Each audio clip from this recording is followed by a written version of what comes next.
Hello everyone. जैसे पहले मैंने आपको एक सेंसर बताया था जो कि इलेक्ट्रोमैग्नेटिक इंडक्शन लो पे वर्क कर रहा था। उस सेंसर का नाम था इंडक्टिव सेंसर।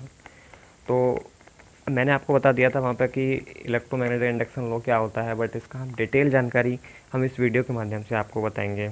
जैसे कि आपको दिख रहा होगा Faraday law of induction law, मतलब फैराडे ने इसके लॉ दिए थे कुछ, जो कि इसका इंट्रोडक्शन है। Basic law of electromagnetism predicting how a magnetic field will interact with an electric circuit to produce an electromotive force. इसको बोलते हैं शॉर्ट में EMF, a phenomenon known as electromagnetic induction. यानी आपको बताएं कि जैसे ही कोई करंट कैरिंग कंडक्टर, एक हम उसमें मैग्नेटिक फील्ड में उसको रखते हैं तो क्या होता है कि फ्लक्स चेंज होता है। जैसे ही फ्लक्स चेंज होता है तो वहाँ पे एक फोर्स जनरेट होता है, उसी को बोलते हैं इलेक्ट्रोमोटिव फोर्स, जिसको हम शॉर्ट में ईएमएफ बोलते हैं।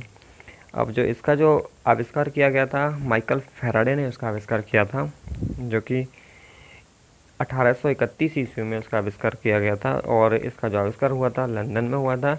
यानी माइकल फैराडे ने 1831 ईस्वी में लंदन में ये लॉ हमको दिए थे, जो कि जिसके आधार पर हमने इंडक्टिव सेंसर के बारे में पढ़ा था। और यह inductive sensor electromagnetic induction law पे वर्क कर रहा था, और जिसमें हमने आपको बेसिक इंट्रोडक्शन दिया। अब ये जो फैराडे लॉ ऑफ इक्वेशंस इन्होंने क्या से, मतलब जैसे ईएमएफ जो आ रहा था, ईएमएफ क्या था और ईएमएफ किस पे मतलब लाइक कर रहा था। जैसे मैंने आपको बताया था, जैसे कि कोई करंट कैरिंग कंडक्टर है, वह मैग्नेटिक फील्ड में दो पोल्स होते हैं, एक को नॉर्थ बोलते हैं, एक को साउथ बोलते हैं। जैसे ही इस करंट कैरिंग कंडक्टर में इसको रखा जाएगा तो वहाँ पे फ्लक्स चेंज होगा।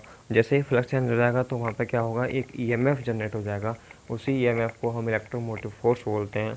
और उन्होंने दूसरा जो लॉ दिया था, उन्होंने बोल दिया था कि यही जो ईएमएफ होता है वह चेंज इन फ्लक्स के डायरेक्टली प्रोपोर्शनल होता है। जैसे ये बोल रहे हैं ई बराबर minus N d phi by D t, तो यहाँ पे ई होता है ईएमएफ होता है, जिसको इलेक्ट्रोमोटिव फोर्स बोला जाता है।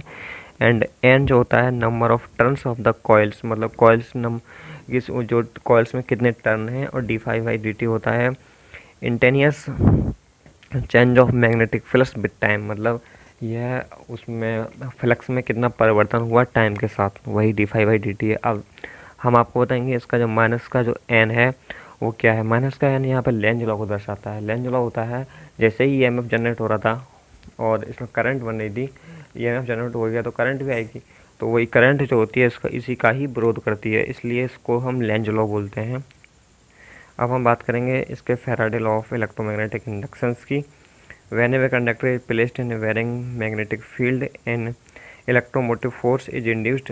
If the conductor circuit is closed, a current is induced, which is called induced current। मतलब जैसे ही इलेक्ट्रोमैग्नेटिक इंडक्शन लॉ जो है, जैसे हम करंट करें कंडक्टर को, हम मैग्नेटिक फील्ड में प्लेस्ड कराएंगे तो वहाँ ईएमएफ इंड्यूस्ड होगा। ईएमएफ इंड्यूस्ड होगा तो वहाँ पे इंड्यूस्ड करंट भी आएगी।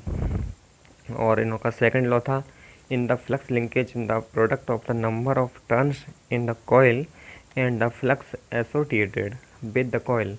The formula of Faraday law is given below induction। मतलब इन्होंने बोला था जैसे ही ईएमएफ इंड्यूस हो रहा था उसमें उसमें उसको करंट कैरिंग कंडक्टर को मैग्नेटिक फील्ड में रखने पर, तो इन्होंने बोला दूसरा लॉ था कि ईएमएफ इंड्यूस जो था वो चेंज इन फ्लक्स के डायरेक्टली प्रोपोर्शनल होगा, ई बराबर d phi by D t.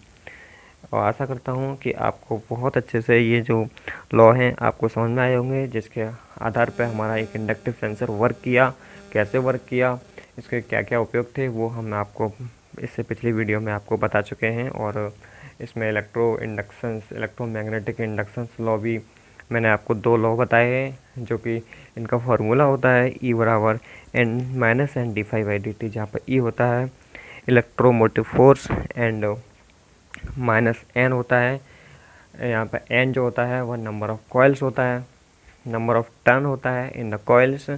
और D phi by D T होता है change in flux with time, मतलब समय के साथ साथ फ्लक्स में कितना चेंज हुआ वो यहाँ पे d phi by D t show करता है। और जो माइनस लगाया जाता है, माइनस इसलिए लगाया जाता है जैसे ही करंट कैरिंग कंडक्टर को हम एक मैग्नेटिक फील्ड में रख रहे थे तो वहाँ पर ईएमएफ इंड्यूस्ड हो रहा था, तो वही ईएमएफ इंड्यूस्ड होता है, जहाँ पर वोल्टेज आएगा वहाँ करंट भी आएगी, तो क्या होगा, एक इंड्यूस्ड करंट भी होगी। लेकिन इंड्यूस्ड जो करंट होगी वो हमारे उसका इलेक्ट्रोमैग्नेटिक फोर्स का विरोध करेगी, इसलिए यहाँ पे हम माइनस का एन लगा देते हैं और इसका लॉ का नाम भी चेंज हो जाता है और इस लॉ को हम लेंज लॉ के नाम से जानते हैं।